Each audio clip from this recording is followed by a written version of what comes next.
할렐루야. 아멘. 항상 우리의 삶에 시험과 슬픔이 찾아오지만 주님께서 늘 우리를 위로해 주시고 기쁨의 자리로 인도해 주시는 우리 주님을 향하여 할렐루야 찬양대에서 귀한 찬양을 올렸습니다. 우리 주님께서 영광 중에 받아주신 줄로 믿습니다.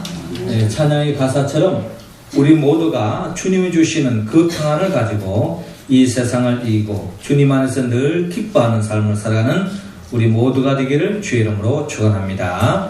우리 옆 사람 한번 인사 나눕시다. 주 안에서 기뻐합시다. 주 안에서 기뻐합시다. 아멘. 하나님께서 말씀으로 이 세상을 창조하시고 그 에덴 동산에서 하나님의 나라의 기쁨을 누리도록 인도하셨습니다. 어느 날 아담이 하나님과 함께 에덴 동산을 거닐고 있었습니다. 그래서 아담이 하나님께 질문했습니다. 하나님, 어찌하여 하와를 저렇게 아름답게 만드셨나요? 그저 감사할 뿐입니다 하고 감탄을 하고 있습니다. 아마 하와가 아담의 눈에는 내 뼈 중에 뼈요 살 중에 살이다 라고 고백했던 것처럼 하나님이 주어주신 그 하와가 아마 더없이 아름답고 이쁘게 보였던 것 같습니다. 자, 그렇게 고백하니까 하나님께서는 그래야 네가 하와만 바라보고 사랑할 것이 아니냐라고 하면서 하와를 아름답게 창조하신 이유를 밝히고 있습니다. 그러고 난 뒤에 아담이 또 세월이 흘러가는 가운데서 그렇게 이쁜 하와였지만은 살아보니까 아담의 눈에는 하와가 좀 멍청하게 보였던 것 같습니다. 그래서 하나님 앞에 또 이야기합니다. 하나님, 하와와 살아보니까 가만히 보니까 하와가 좀 멍청한 것 같습니다. 왜 저렇게 멍청하게 만들었습니까? 하고 또 물어보았다고 합니다. 그때 하나님께서 아담을 물끄러미 바라다 보시면서 하시는 말씀이 그래야 하와가 너를 사랑하지 그렇지 않으면 어떻게 너를 사랑할 수 있겠니? 하고 대답하셨다고 합니다.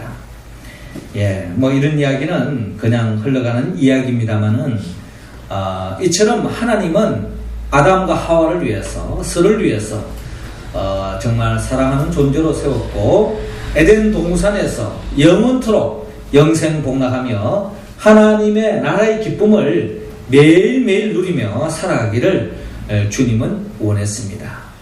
하지만 우리가 잘 알듯이 아담과 하와는 하나님께서 먹지 말라고 하는 선악을 알게 하는 나무의 열매를 먹음으로 인하여서 그 좋은 하나님의 나라의 기쁨을 만끽할 수 있는 그 에덴 동산에서 쫓겨나고 말았습니다. 하나님이 주신 그 복을 차버리고 또한 하나님의 나라에서 멀어진 그와 같은 절망과 저주와 비극의 삶으로 나아가는 아담과 하와를 바라볼 수 있습니다.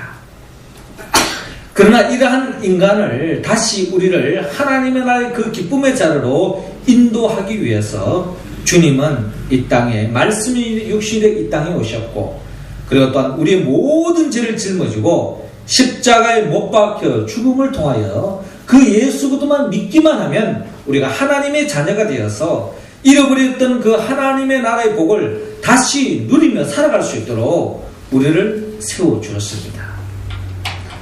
우리는 이를 생각할 때마다 그 하나님의 은혜에 감격하지 않을 수 없고 또한 감사하지 않을 수 없습니다. 하지만 우리는 꼭 기억해야 합니다. 주님께서 이 땅에 와셔서 십자가에 못 박아 죽으시고 부활하심을 통하여 우리에게 하나님의 나라의 기쁨을 다시 되찾을 수 있도록 하나님의 백성으로 살아갈 수 있도록 인도하셨지만 우리 또한 자칫 잘못하면 아담과 하와처럼 하나님의 주신 그 에덴 동산에서 쫓겨나는 하나님 나라의 복을 잃어버리는 그런 신세로 전락할 수 있다는 것입니다. 그래서 하나님께서는 오늘 성경의 본문의 말씀을 통하여 이미 우리에게 시작된 하나님의 나라, 이미 하나님의 은혜로 우리에게 베풀어 주신 그 복을 잊지 않고 놓치지 않고 그 복을 누릴 뿐만 아니라 하나님께서 우리에게 예비하신 더 큰 복을 우리의 삶 속에 더 크게 누리고 살아가기 위해서는 우리가 어떻게 해야 하는가 하는 것을 오늘 성경은 우리에게 가르쳐주고 있습니다. 하나님께서는 먼저 오늘 본문 33절에서 34절을 통하여 은혜에 보답하라 라고 말씀하고 있습니다. 자, 33절 말씀 우리 같이 한번 읽어볼까요? 시작. 다시 한 비유를 들으라. 한 집 주인이 포도원을 만들어 울타리를 두르고 거기에 적잖은 틀을 만들고 망대를 짓고 다른 농부들에게 새로 주고 타국에 갔더니. 아멘. 저를 한번 따라 하시기 바랍니다. 하나님의 은혜에 보답합시다. 하나님 은혜에 보답합시다. 오늘 성경 본문을 통하여서 우리는 하나님의 은혜가 얼마나 큰지, 우리에게 베풀으신 그 은혜가 얼마나 큰지 오늘 성경 본문을 통하여 밝히고 있습니다. 오늘 성경 본문에 보면은 예수님이 들려줬던 그 포도원 주인의 이야기를 우리가 귀 기울여 보면은 집 주인이 포도원을 만들었습니다. 아마 큰 포도원을 만들었습니다. 오늘 우리 정은진 집사님이 또 이렇게 대구에서 아주 맛있는 포도를 오늘 많이 가져와서 점심때 제공하기 위해서 가져오셨는데 아마 이 농부도 이처럼 풍성한 그 포도 열매를 맺기 위해서 좋은 땅에다가 나무를 전부로 종자를 심어서 거기에다가 이제 산 울타리를 만들었습니다. 뭐 이상한 짐승이 들어오지 못하도록, 또 지나가는 사람 함부로 손을 못 대도록 그렇게 해서 아주 좋은 그런 좋은 포도원을 만들었습니다. 또 거기에 또 포도가 나면은 그 포도즙을 만들 수 있도록 구유도 만들고, 또 이 포도원에 누가 또 침입 오면은 또 이렇게 쫓아내기 위해서 망대를 만들어서 아무도 함부로 들어오지 못하도록 망대도 만들어서 또 이렇게 완벽하게 정말 땀 흘려서 이 포도원만 잘 가꾸기만 하면 엄청난 수확을 거둘 수 있는 그런 아주 좋은 포도원을 이렇게 만들었습니다. 자, 이렇게 만들어서 이 주인이 어느 농부에게 세를 주었습니다. 그 세를 주어서 이 포도원을 잘 가꾸면 이 수확물의 일부분은 자기가 차지하고, 또 주인의 몫을 이렇게 줄러주면은 더없이 이 포도원을 잘 경작할 수 있도록 이렇게 기회를 주고 주었던 것입니다. 그래서 이렇게 맡기고 주인은 개인적으로 또 사정이 있어서 타국을 떠나게 되었습니다. 포도원 농부는 포도원 주인으로부터 엄청난 은혜를 받았습니다. 이 포도원 농부는 자기가 한 건 아무것도 없어요. 그저 한순간에 자기 소유는 아니지만은 엄청난 포도원을 받아가지고 여기에서 열심히 땀 흘려 일만 하면은 그 수확으로 부를 축적할 수도 있고, 생활의 모든 어려움을 이겨나갈 수 있고, 생활 문제를 해결할 수 있는 그런 좋은 일터를 허락해 주었습니다. 여러분, 수학도 중요하지만 수익도 중요하지만 일할 수 있다는 거 얼마나 큰 복인지 모릅니다. 요즘 이렇게 텔레비를 보면은 정부에서 우리 연세 드신 어르신네들을 정년퇴직하고 할 일 없이 집에 그냥 계시는 경우가 많이 있는데, 그런 분들에게 소일거리를 이렇게 맡겨줘서 많은 일자리를 만든다 하는 이런 소식을 들을 때에 참 듣기 좋았습니다. 며칠 전에도 우리 어머니가 3세가 되시는데 초등학교에 가가지고 이렇게 배식하는 게 있더라고요. 1시간씩 이렇게 배식을 하는데, 그렇게 하면 또 이렇게 일도 하고 또 이렇게 일했다고 이제 수고비들이 주는데, 우리 어머니 입장에서는 그 돈 받으려고 가는 게 아니라 일하고 싶어가지고, 그렇게 가서 일을 하면은 그렇게 생활에 보람이 있다 그래요. 이 농부 입장에서는 그래 좋은 농장에서 일을 할 수 있는 그런 땀 흘릴 수 있는 그런 기쁨을 얻을 수 있기 때문에 더 없는 큰 은혜를 받은 거 아니겠습니까? 그렇다면 이 포도원 농부는 포도원 주인으로부터 은혜를 받았기 때문에 그 은혜를 갚는 것이 포도원 농부의 도리라는 것입니다. 포도원 농부가 은혜를 갚는 일은 실과 때에 과실을 많이 맺은 포도를 열매를 맺어서 주인의 몫을 챙겨드리고, 또 그 나머지는 또 자기가 그것을 받아서 또 부를 축적하고 또 생활비로 쓰는 것, 이것이 이 포도원의 농부의 도리라는 겁니다. 그러기 위해서는 그 은혜를 갚아 나가는 것이 마땅한 일이죠. 약 500년 전에 전라도 남원에 김계인이라는 사람이 살았다고 해요. 이분이 너무나도 개를 좋아했다고 합니다. 그래서 어릴 때부터 이 개를 한 마리 구해가지고 그에게 먹을 것을 주고 얼마나 이 개를 참으로 사랑으로 가꾸었는지 모릅니다. 그런데 이제 이분이 어디 갈 때마다 항상 이 개를 데리고 움직였다고 합니다. 그런데 이제 이웃 마을에 아는 분에게 회갑잔치에 가서 거기 가서 이제 맛있는 음식을 먹고 또 잔치집 가다 보면 또 한 잔 또 마시고 또 이런 가운데 좀 얼큰하게 만취가 되었던 것 같습니다. 그래서 이제 잔치집을 들렸다가 자기 집으로 돌아오는 산길에 오다가 입에 이제 담배를 물고 이렇게 비틀비틀 하면서 자기 집으로 돌아오는 도중에 그냥 잠에 떨어서 그냥 잠깐 쉰다는 것이 그냥 그 잔디밭에 그냥 들어 누웠습니다. 근데 입에 물고 있던 이 담배가 불씨가 되어져 가지고 결국 그 잔디밭에 불이 나기 시작했습니다.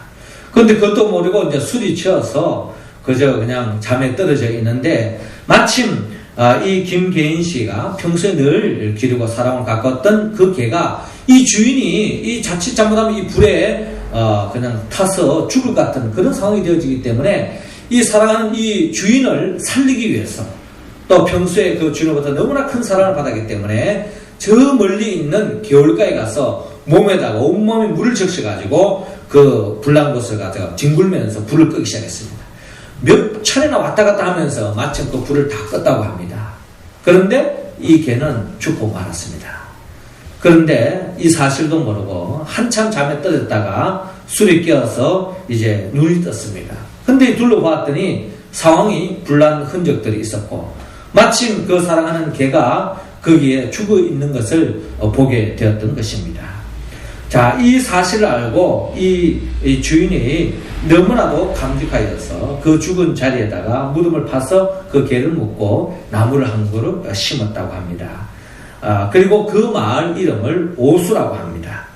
그런데 지금도 우리 기찻길 가다 보면은 오수라고 하는 마을이 아직도 있는데 그 오수라고 하는 이름을 짓게 된 것이 바로 이 개로 인한 사건으로 인해서 이름을 짓게 되었다고 합니다. 그리고 그 오수에 가면 지금도 그 개를 기념해서 기념비를 세워놔놓고 많은 사람들이 이 개에 대한 그 주인의 은혜를 잊지 않는 그 개를 본받아야 한다. 이런 그런 의미로 마을에 이렇게 기념비를 세워놓고 있다고 합니다. 이처럼 개도 주인의 은혜를 저버리지 않습니다. 주인으로부터 받은 그 은혜를 보답하기 위해서 때로는 자기의 생명이 위협하고 자기가 죽는 지경에 이른다 할지라도 주인의 그 은혜에 보답하는 것이 교회의 모습이라면 우리 사람들은 자칫 잘못하면 개만도 못하는 경우가 많이 있을 수 있습니다. 우리가 지난날 주님으로부터 받은 은혜를 생각한다면 그 큰 은혜는 이루 말할 수 없습니다. 우리 각자 한 사람 한 사람은 지난날의 죄로 인하여서 그 죄로 말미암아 심판을 받을 수밖에 없고 또한 저주를 받을 수밖에 없고 영원한 영불로 떨어질 수밖에 없는 죄인 중에 죄인이었는데 저와 여러분들의 그 모든 죄를 짊어지고 십자가에 피 흘려 죽으심으로 인하여 그 죄사함의 은총으로 인하여 저와 여러분들이 하나님의 자녀로 세움받았고 천국 백성으로서 매일매일 하나님의 나라의 그 복을 누릴 수 있는 길이 열렸고 그 복을 누리며 살아갈 수 있도록 인도해 주신 것은 전적인 하나님의 은혜가 아닐 수 없습니다. 그렇다면 우리는 그 은혜를 우리는 늘 기억해야 할 것입니다. 이처럼 우리가 하나님의 은혜만 받아 하나님의 은혜로 하나님은 자녀만 된 것이 아니라 주님께서 피로 값주어 세워주신 주님의 몸된 교회를 우리가 섬길 수 있도록 우리를 불러주셨고 또 하나님께서 특별하게 그 큰 은혜를 받은 자에게 직분을 허락하여 주셔서 그 직분을 감당함으로써 하나님의 은혜에 보답할 수 있는 길을 허락해 주었습니다. 이는 전적인 하나님의 은혜요. 그 은혜에 우리는 감격하면서 그 은혜에 보답하는 그런 삶을 살아가기를 주님은 원하고 있습니다. 자칫 우리는 계만도 못한 하나님의 큰 은혜를 받기만 받았지 그 은혜에 보답할 줄 모른다면 말 그대로 계만도 못한 겁니다. 주님은 우리를 위하여 십자가에 못 박혀 죽기까지 우리에게 베푸르신 그 은혜를 늘 헤아리면서 우리의 삶의 자리에서 특별히 섬기는 교회 공동체 속에서 각자 우리 개인적으로 맡겨주신 그 직분에 우리가 충실히 하고 각자 맡은 사명을 기쁨으로 감당하여서 철저하게 그 하나님 은혜에 보답함으로 하나님이 예비해 놓으신 그 복을 차지할 뿐만 아니라 이미 베푸르신 그 복을 보존하며 더 크게 복을 누리며 살아가는 우리 모두가 다 될 수 있기를 주의 이름으로 축원합니다. 이어서 두 번째로 이미 베푸르신 그 하나님의 복을 우리가 잘 보존하기 위해서는 하나님께서는 오늘 본문 35절에서 41절을 통하여 죄성을 거절하라고 말씀하고 있습니다. 자, 38절 말씀 우리 할렐루야 찬양 대원들이 읽어주시기 바랍니다. 시작. 농부들이 그 아들을 보고 서로 말하되 이는 상속자니 자 죽이고 그의 유산을 차지하자 하고. 아멘. 저를 따라 하시기 바랍니다. 죄성을 거절합시다. 죄성을 거절합시다. 포도원의 주인으로부터 은혜를 받았기 때문에 그 은혜에 보답해야 할 포도원 농부의 모습을 우리가 바라보면 우리는 깜짝 놀라지 않을 수 없습니다. 이처럼 하나님 포도원 주인으로부터 엄청난 이 은혜를 받았어. 그저 자기가 한 거는 아무것도 없고 그냥 주어진 일에 열심히 땀 흘리고 일만 하면은 엄청난 수확을 누릴 수 있고 일하는 기쁨을 맛볼 수 있고 또 그 수확으로 인하여서 엄청난 부를 축적할 수 있는 그런 기회를 받았다면 더없이 그 은혜에 보답하고 자기 할 일을 충실히 해야 할 이 농부들이었는데 이들이 모습을 보면은 참으로 어찌 이럴 수가 있나 라고 생각할 수가 있습니다. 특별히 가을이 되어서 수확할 때가 되었습니다. 그래서 포도원 주인이 자기 종을 보냈습니다. 그래서 그 포도원 농부에게 그동안 열심히 일했으니까 그 수확에 주인의 몫을 달라고 찾아갔습니다. 찾아갔으면 당연히 줘야 되죠. 그만큼 이제까지 농원을 허락해 주시고 또 일할 수 있는 기회를 주시는데 참 감사합니다 하고 몫을 드려야 되는데 해보니까 이 포도는 너무 잘 됐던 것 같아요. 욕심이 생겼던 것 같습니다. 근데 욕심을 생겨서 거기서 어떤 일부분을 떼서 주인의 몫을 돌려주지 않는 차원이 아니라 돌려주지 않고 주인의 몫을 드리지 않고 오는 종들을 그 자리에서 때리고 돌로 쳐서 죽이는 그와 같은 아주 잊지 못할 일들을 전개되고 있습니다. 그래서 이 포도원 주인이 생각해보면 좀 이상하거든요. 그때 주인이 종을 보냈는데 혹시 그 종이 자칫 잘못했으면 오해가 있어서 그랬나?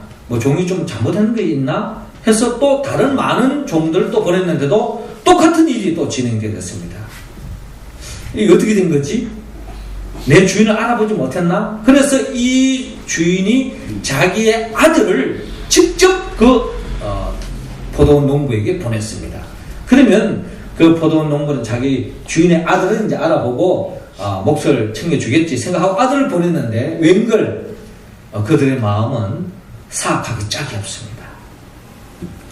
주인의 몫을 달라고 하는데 그건 주지 않고 저 친구가 주인의 상속자 아들인데 저 아들을 죽이고 나고 그 주인만 또 앞으로 없애고 나면은 이 포도원은 다 내 것이 되지 않겠느냐 하는 그런 생각을 가지고 결국에는 그 상속자 그 주인의 아들까지도 그 자리에서 죽여버리고 말았습니다.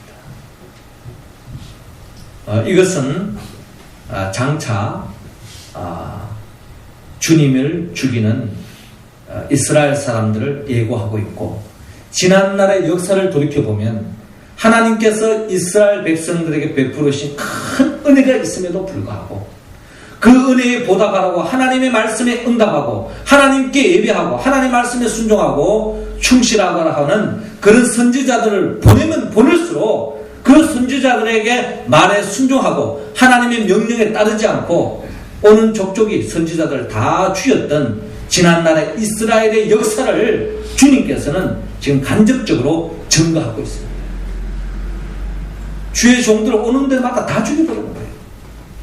결과는 예수님 그리스도까지도 십자가에 못 박혀 죽이는 그런 죄성을 주님은 고발하고 있습니다.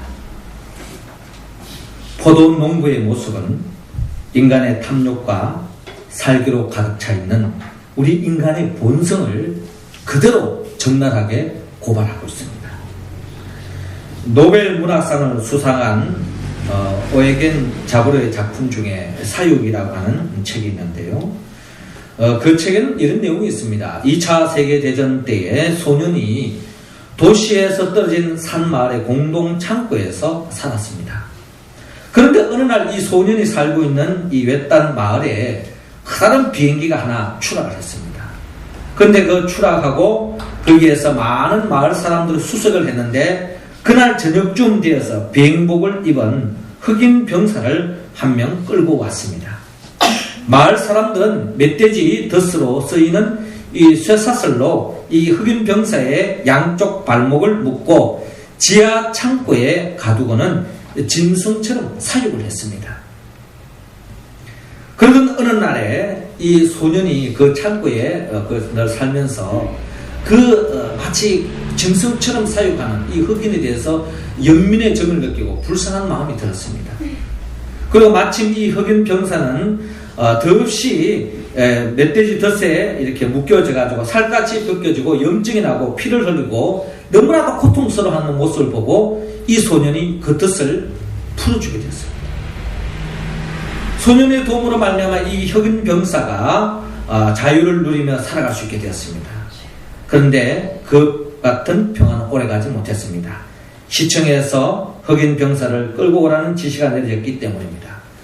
자, 이 낌새를 차리고서 흑인 병사는 지레 겁먹고 당황하여서 자기의 자유를 주고 먹을 것을 챙겨주었던 그 소년을 인질로 삼아서 난동을 벌이고 반역을 일으켰습니다. 결국에는 그 소년, 자기에게 자유를 주고 먹을 것을 챙겨주고 어려움에 도움을 줬던 그 소년에게 결국 인질극을 벌였던 이 흑인이 결국 소년의 아버지의 손에 의해서 죽음을 당하는 그런 비극적인 이야기를 이 소설은 전개하고 있습니다. 모든 인류가 죄의 족쇄에 채워져서 자유를 누리며 살아갈 수 없었을 때에 예수님께서는 이 땅에 오셔서 십자가를 지심으로 우리에게 자유를 주었습니다. 그런데 그 예수님을 끝까지 믿지 못하고 환경에 지레 겁먹고 당황하여 예수님을 배반한다면 그것은 바로 반역이요. 그 반역의 결과는 영원한 죽음, 저주인 것입니다. 단테의 신곡이라고 하는 책을 보면은 이 신곡에 지옥편을 그리고 있는데 이 지옥도 마치 우리가 건물의 지하 1층, 2층, 3층 지하가 있는 것처럼 이 지옥에도 아주 밑바닥에도 있는데 가장 지하로 내려갈수록 죄를 많이 지은 사람이 지하의 밑바닥에 내려간다고 그렇게 묘사하고 있습니다. 그런데 이 단테가 쓴 이 신곡에 보면은 이 지옥 제일 밑바닥에 누가 있는고 가만히 가보면은 누가 있느냐면은 예수님을 배반한 가룟 유다가 거기 있다고 합니다. 그리고 또 나머지 두 사람이 더 있는데 그 사람이 바로 자기를 사랑한 친구를 배신한 시즈를 배신한 브루투스와 또 브루투스하고 키시우스가 그 가장 밑바닥에 지옥 밑바닥에 있다고 단테는 그렇게 묘사하고 있습니다. 단테가 생각했던 가장 인간에 있어서 가장 큰 죄라는 것은 바로 하나님 앞에 배신하는 죄. 이것이 가장 큰 죄다라고 그렇게 묘사하고 있습니다. 소크라테스가 말했던 가장 큰 죄는 무지라고 표현했고 헬라 사람들은 교만이 가장 큰 죄라고 이해했고 피테라고 하는 사람 나테야말로 인간의 가장 하나님 앞에 큰 죄다라고 표현했지만 단테는 배신을 강조했습니다. 타락한 인간의 실상입니다.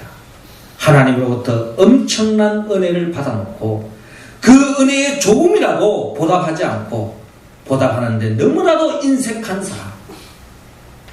왜? 자기에게 손해가 되니까. 희생을 요청하니까. 결국 그런 사람은 결국 하나님의 배반으로 인하여서 하나님으로부터 멀어지고 또한 가룟 유다와 같이 하나님의 심판에서 벗어날 길이 없습니다. 오늘 이 시대에도 가룟 유다와 같은 사람이 많습니다. 주님으로부터 엄청난 은혜와 사랑을 받았음에도 한순간에 자기에게 이익이 되지 않으면 한순간에 모든 것을 저버리고 제 갈 길로 가는 사람, 자기 마음대로 하는 사람, 자기 이익을 쫓아가는 사람, 자기 유익을 쫓아가는 사람, 주님의 명령, 주님의 말씀, 주님의 십자가는 온데간데 없고 자기 이익을 쫓아가는 사람들이 오늘 이 시대에 가면 갈수록 많습니다. 여러분, 세상에는 누가 대통령 되려 하겠느냐, 누가 시장이 되려고 하면은 서로 하겠다고 난리를 쳐요. 왜 나를 안 시켜주냐? 그 일이 결국 쉬운 일이 아닙니다. 엄청난 어려움이 있음에도 불구하고 그걸 하려고 합니다. 왜요? 거기에는 세상적인 엄청난 명예와 권력과 이익도 따라오거든요. 그런데 주님의 몸된 교회 속에서 직분자를 찾고 직분자를 세우려면 없습니다. 왜? 거기에는 세상적인 이익이 없습니다. 물론 큰 교회 가면요 누가 알아줍니다. 그런데 작은 교회는 교회를 갈수록 그렇게 희생하려 하는 사람은 아무도 없습니다. 서로 안 하려고 하는데 거기에는 겸손이 아닙니다. 양보가 아니에요. 그것은 주님 앞에 가슴에 손을 대고 주님 앞에 배신하는 것이 아닌가 한번 우리가 은밀하게 한번 생각해 볼 필요가 있습니다. 물론 주님은 우리에게 억지로 하는 것, 껍데기만 하는 거 원치 않습니다.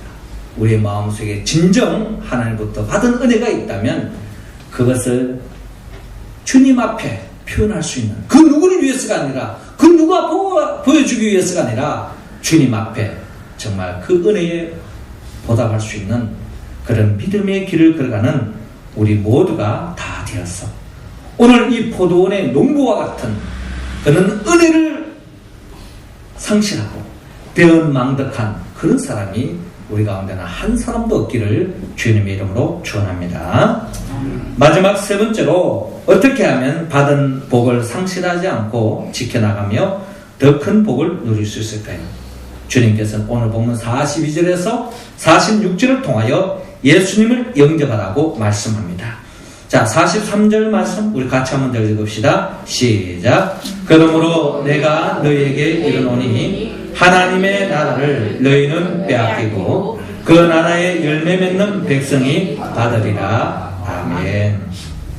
저를 따라하시기 바랍니다. 예수님을 영접합시다. 예수님을 영접합시다. 예수님을 영접한다는 것은 예수님을 주인으로 모시는 것입니다. 소극적으로는 나의 생각을 죽이는 것이요, 적극적으로는 주님의 생각을 따르는 것입니다. 예수님을 영접한다는 것은 축복 중에 축복입니다. 예수님을 대적하는 것은 저주 중에 저주요, 불행 중에 불행입니다.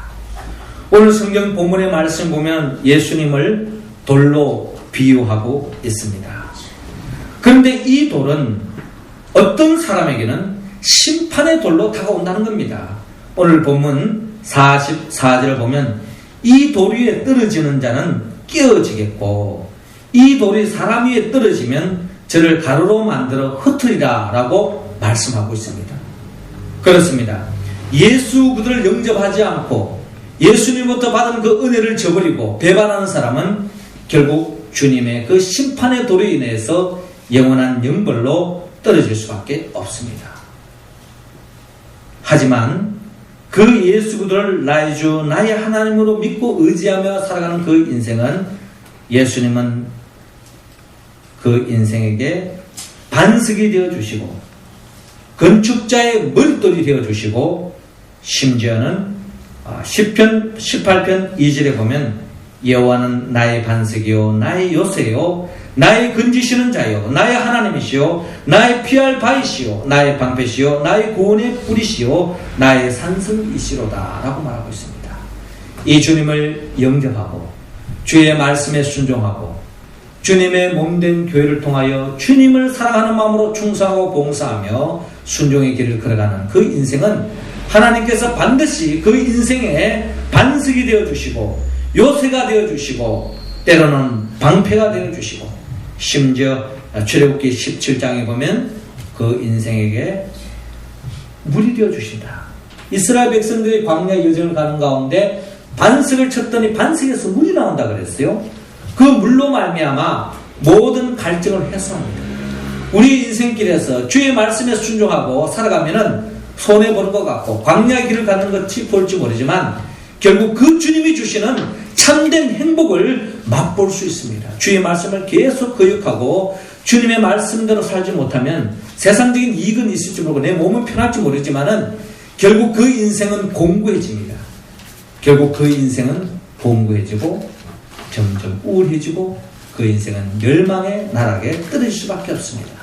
때로는 손해보는 것 같고 어렵고 힘들지만 그 주님의 말씀에 순종하고 주님을 영접하듯이 주의 뜻대로 살아갈 때에 때로는 주님이 내 인생의 방패가 되어주시고 반석이 되어주시고 흔들릴 수밖에 없는 이 인생길에 큰 추가 되어주시고 돌돌이 되어주시고 심지어는 내 인생의 반석에 물이 나오는 것처럼 내 인생을 속시원히 해주고 내 인생의 갈증으로부터 해소해주는 그런 복된 주님이 되신다고 오늘 성경은 말씀하고 있습니다. 우리 모두는 주님을 영접하고 주님의 뜻대로 살았어. 이 세상 그 어떠한 돈으로, 이 세상 그 어떠한 시설로, 이 세상 그 어떤 프로그램으로 맛볼 수 없는 하나님이 주시는 하늘의 기쁨을 매일매일 누리며 살아가는 우리 모두가 되기를 주님의 이름으로 축원합니다. 기도드리겠습니다. 생명의 영 보혜사 성령님이시여 주님의 은혜로 하나님의 자녀, 하나님의 백성으로 세워주었건만 그 은혜를 잊고 살아왔습니다.